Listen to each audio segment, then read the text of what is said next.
you do not need a permit because our tornado shelters / safe rooms are considered a room. It's a permanent addition to your home. So you do not need a permit.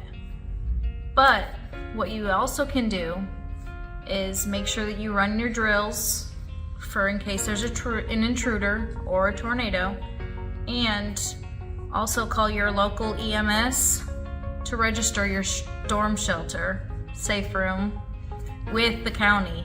That way they know where it is whenever a tornado strikes, and they can come looking for where it's at, just in case you have debris that's covering up the doorway and you can't get out. Even though our doors do swing inward, there's still going to be debris piled up outside. That way you can still get out safely.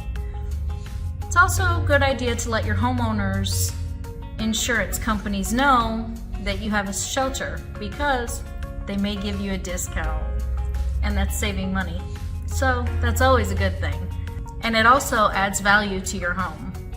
So if you decide to sell it, then it'll add value that you have a tornado shelter safe room inside your home.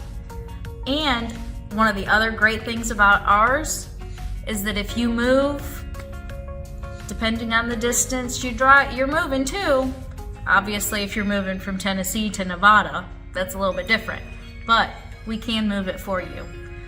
It only takes a couple hours. We come out, take it out, put it on the trailer, take it to the new house, reinstall it.